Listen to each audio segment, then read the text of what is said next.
నమస్తే, welcome to Suman TV. నోటి పరిశుభ్రత సరిగ్గా లేకపోవటం, ఇతరత్ర ఇన్ఫెక్షన్ల వల్ల మనకి చిగుళ్ళ సమస్యలు అనేవి వస్తాయి. చిగుళ్ళ సమస్యలు వస్తే మన దంతాలు కూడా ఆటోమేటిక్గా పాడైపోతూ ఉంటాయి. అయితే ఈ చిగుళ్ళ సమస్యలకి లేటెస్ట్గా మనకు అందుబాటులో వచ్చినటువంటి ఈ లేజర్ ట్రీట్మెంట్ వల్ల ఎలాంటి బెనిఫిట్స్ ఉన్నాయి, ఈ విషయాన్ని తెలియజేసేందుకు మనతో పాటు ఉన్నారు ఎఫ్ఎంఎస్ ఇంటర్నేషనల్ డెంటల్ సెంటర్ నుంచి పెరియోడాంటిస్ట్ డాక్టర్ అరవింద గారు. Hello ma'am.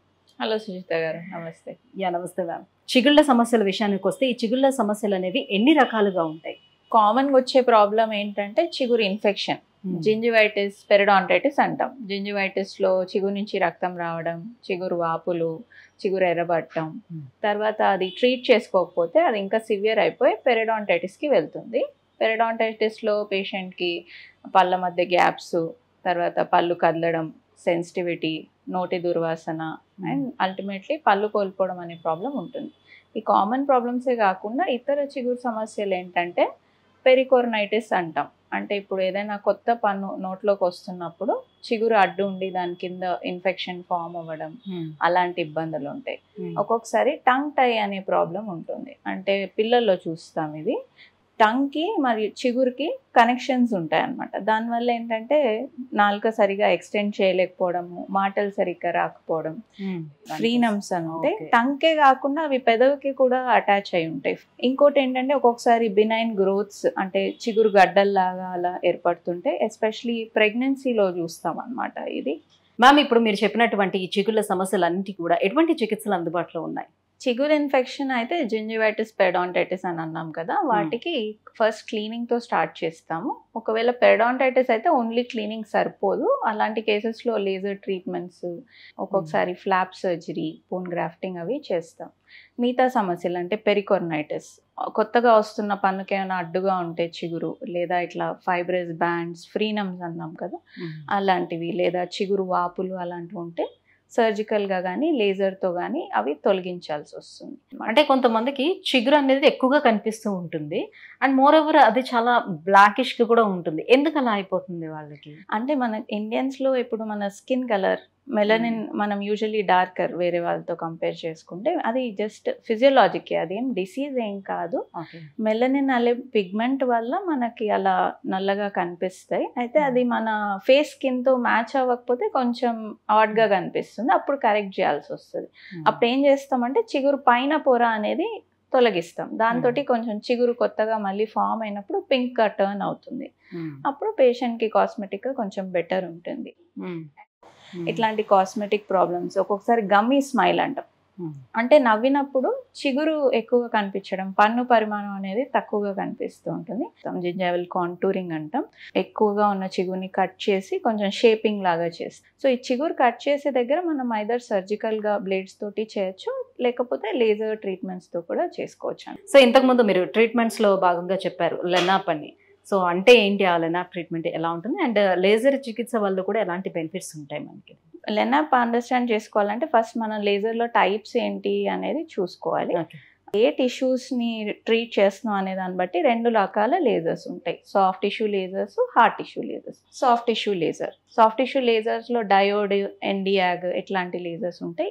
ఓకే, దీంతో సాఫ్ట్ టిష్యూ ప్రొసీజర్స్ చేయొచ్చు. అంటే చిగురు ఇన్ఫెక్షన్ సంబంధిత ప్రొసీజర్స్, లెనాప్, లేదా లేజర్ డిస్ఇన్ఫెక్షన్ అంటాము, పాకెట్ డిస్ఇన్ఫెక్షన్ అలాంటివి, లేదా చిగురు కట్ చేసుకోవడం, కొత్తగా వచ్చే పన్ను చుట్టూ కానీ, లేకపోతే ఈ ఫ్రీనమ్స్ అన్నాను కదా బ్యాండ్స్, అవి కట్ చేసుకోవడానికి ఫ్రీనెక్టమీ అనే ప్రొసీజర్ చేసుకోవచ్చు. దెన్ ఏదైనా గ్రోత్స్ ఉన్న చిగురులో గ్రోత్స్ ఏమైనా ఉన్నా అది రిమూవ్ చేసుకోవచ్చు ఈ లేజర్స్తో. కొత్తగా ఏంటంటే ఇది హీలింగ్లో కూడా తోడ్పడుతుంది కాబట్టి లో లెవెల్ లేజర్ థెరపీ అని చేస్తున్నాం అనమాట. ఇప్పుడు నోటి పూత అంటాం, అల్సర్స్ లాగా వస్తుంటాయి, అవి ఫ్రీక్వెంట్గా వస్తుంటాయి కొంతమంది పేషెంట్స్లో. సో వాళ్ళకి ఈ లేజర్ తోటి హీలింగ్ మంచిగా అవ్వడానికి తోడ్పడుతుంది అనమాట, వాళ్ళకి అప్లై చేస్తుంటాం. అండ్ లెనాప్ గురించి అడిగారు. ఇది ఏంటంటే దీని స్పెషాలిటీ, ఇది ఫ్లాప్ సర్జరీకి ఆల్టర్నేటివ్. ఫ్లాప్ సర్జరీ యూజువల్గా పెరిడాంటైటిస్ ఉంటే ఒక సర్జికల్ ప్రొసీజర్ అది. దాంట్లో ఏం చేస్తాం, చిగురు పన్ను నుంచి పక్కకు జరిపి లోపల ఇన్ఫెక్షన్ అంతా క్లీన్ చేసి కుట్లేస్తాం. ఇది ఒక క్లోజ్ ప్రొసీజర్, అంటే మనం చిగురు ఓపెన్ చేయము, దీంట్లో లేజర్ అనేది 2 times పాస్ చేస్తాం. ఫస్ట్ టైం పాస్ చేసినప్పుడు ఏంటంటే చిగురు లోపల భాగంలో ఇన్ఫెక్షన్ వల్ల టిష్యూ అంతా మారిపోయి ఉంటుంది, పాకెట్ లైనింగ్ అంటాం, అదంతా రిమూవ్ చేస్తాం. సో దాంతో ఉన్న బ్యాక్టీరియా, టాక్సిన్స్ అన్నీ కూడా తొలగిపోతాయి. తర్వాత రూట్ సర్ఫేస్ అంటే వేరు భాగంలో గార, పాచి అంతా ఉంటుంది. దాన్ని హ్యాండ్ ఇన్స్ట్రుమెంట్స్ ఉంటాయి, క్యూరెట్స్ లేదా అల్ట్రాసోనిక్ మెషిన్ తోటి రూట్ సర్ఫేస్ అనేది క్లీన్ చేసుకుంటాం. సో చిగురు క్లీన్ అయిపోయింది, వేరు క్లీన్ అయిపోయాక సెకండ్ టైం ఈ లేజర్ అనేది పాస్ చేస్తాం. అప్పుడు ఏమవుతుందంటే ఇంకేమైనా బ్యాక్టీరియా ఉంటే అవి కూడా తొలగిపోతాయి లేజర్ లైట్ వల్ల. అండ్ హీలింగ్ మంచిగా అవుతుంది. బ్లడ్ క్లాట్ అనేది స్టెబిలైజ్ అయిపోతుంది ఆ ఏరియాలో, ఇంకా బ్లీడింగ్ ఏమి ఉండదు పేషెంట్కి, అండ్ హీలింగ్కి కూడా తోడ్పడుతుంది. ఇది హార్ట్ టిష్యూ లేజర్. ఇవేంటంటే పన్ను, ఎముక లాంటి హార్ట్ టిష్యూస్ ట్రీట్ చేయడానికి వాడతాం. అంటే ఇప్పుడు క్యావిటీస్ ఉంటే పుప్పి భాగం అనేది రిమూవ్ చేయడానికి లేజర్స్ వాడచ్చు, లేదా జ్ఞానదంతం ఉంది దాని చుట్టూ ఎముక రిమూవ్ చేయాలి, అలాంటప్పుడు ఇవి వాడతాం. క్రౌన్ లెంథనింగ్స్ అని కూడా చేస్తుంటాం. అంటే ఇప్పుడు ఏదైనా పన్నుకి క్యాప్ పెట్టాలనుకోండి, ఆ స్ట్రక్చర్ సరిగా లేదు, సరిపోదు అనుకుంటే చిగురు ఎముక తొలగిస్తూ ఉంటాం, అలాంటి వాటికి వాడచ్చు. బ్లీచింగ్కి వాడచ్చు. సెన్సిటివిటీ తొలగించడానికి కూడా ఈ హార్ట్ టిష్యూ లేజర్స్ అనేటివి వాడచ్చు. లేజర్ తోటి అడ్వాంటేజెస్ అడిగారు as compare to regular procedure. ఇది లెస్ ఇన్వేజివ్, అంటే మనం బ్లేడ్స్ వాడము ఇక్కడ కట్ చేయడానికి, అండ్ నీడిల్స్ అంటే మామూలు ఫ్లాప్ సర్జరీకి ఇంజెక్షన్తో అనస్థీషియా ఇవ్వాల్సి వస్తుంది. లేజర్ ప్రొసీజర్స్తో మైల్డ్ అనస్థీషియా అంటే ఎల్ఏ జెల్ కానీ స్ప్రే కానీ వాడుకుంటే సరిపోతుంది మోస్ట్ ఆఫ్ ద కేసెస్లో.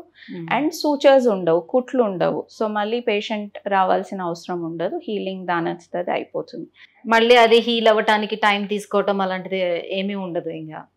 ఇంకా అక్కడ సర్జరీ అనేది ఏం జరగదు కాబట్టి, మనం ఓపెన్ చేయలేదు కాబట్టి ఈజీగా హీల్ అయిపోతూ ఉంటుంది. లేజర్తో ఏంటంటే కట్ చేసినప్పుడే బ్లడ్ క్లాటింగ్ అనేది ఆటోమేటిక్గా జరిగిపోతుంటుంది. ఆ లైట్లో వచ్చే హీట్ వల్ల బ్లడ్ కోఆగులేట్ అయ్యి మీకు బ్లీడింగ్ అనేది ఉండదు.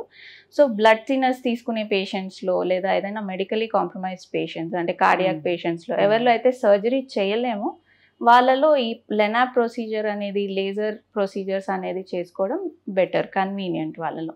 ఇంకోటి ఏంటంటే ఈ లేజర్ లైట్ వల్ల డిస్ఇన్ఫెక్షన్ అయిపోతుంది, బ్యాక్టీరియా అంతా తొలగిపోతాయి. సో యూజువల్ సర్జికల్ ప్రొసీజర్స్ తర్వాత యాంటీబయాటిక్స్ అవన్నీ ఇస్తుంటాం, లేజర్ ప్రొసీజర్స్ తర్వాత అది కూడా అవసరం ఉండదు.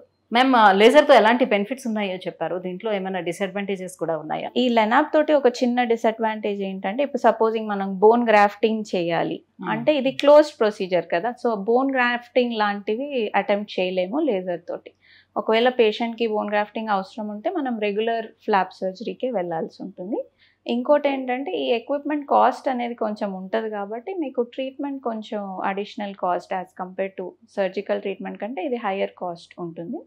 లేజర్ సేఫ్టీ ఒకటి దృష్టిలో పెట్టుకోవాల్సి ఉంటుంది. అంటే యూజువలీ పేషెంట్ వచ్చినప్పుడు ఐ గాగుల్స్ డాక్టర్కి పేషెంట్కి కూడా ప్రొవైడ్ చేస్తాము. ఒక ట్రైన్ లేజర్ స్పెషలిస్ట్ దగ్గరికి వెళ్తే పెద్దగా సైడ్ ఎఫెక్ట్స్ అనేవి ఏమీ ఉండవు మేడం. అండ్ యూజువల్లీ అనస్థీషియా అవసరం లేదు అని ప్రమోట్ చేస్తాం లేజర్ని, బట్ పేషెంట్ కొంచెం పెయిన్ థ్రెషోల్డ్ అనేది డిఫరెంట్గా ఉంటుంది, వాళ్ళు ఎంత బేర్ చేయగలుగుతారు అనేది. సో కొందరు పేషెంట్స్లో అనస్థీషియా కూడా వాడాల్సి ఉంటుంది.